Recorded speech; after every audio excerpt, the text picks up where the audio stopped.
the constipation factor. I'm sure everybody's excited to talk about this.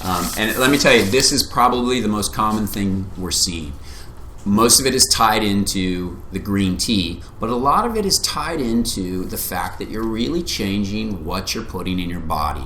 And what you put in obviously changes what comes out, and it obviously affects a lot of your whole metabolism, absorption of minerals and vitamins. So constipation's been a big thing for a lot of people, and I'll say that green tea can affect this. Now, people who don't like green tea or who are having problems with the green tea, there are a ton of supplements, there are a ton of different products out there that are available that still have the same nutrients that we have in the green tea. The key to the constipation issue, extremely common, again, hydration, hydration, hydration. Now, a lot of people are saying, I'm drinking tons of water, I'm floating down the stream with all this water I'm drinking. Make sure you're really drinking that water. Make sure you're trying to stay away from the caffeine. And it's certainly fine to take over-the-counter laxatives, Dulcolax. There are a lot of Colace or Pericolace you can take 2 or 3 times a day.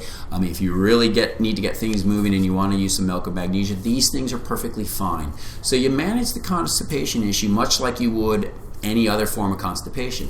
It's likely from some of the green tea products, but I assure you, if you're not a green tea fan, taking the supplements or the pills will give you the same nutrients that we want. And the green tea, remember, is important for helping that metabolism, clearing those free radicals, affecting inflammation in the body. And inflammation is a very, very key component to so many things, cancer and diabetes and all kinds of things during the metabolic process. So, in summary, constipation, common. Don't worry about it. Make sure you're drinking tons of water, over-the-counter, any sort of over-the-counter sort of laxatives, milk of magnesia, or any of these Colace, Dulcolax. All of these things will be fine to help you out. So that's a good way to approach it. If you find that you're still having problems and you want to back off a little on the green tea, that's perfectly appropriate as well. But I assure you, once you get through that first cycle is where most of this is going to occur. The second cycle is much more forgiving and you're going to have less of a problem.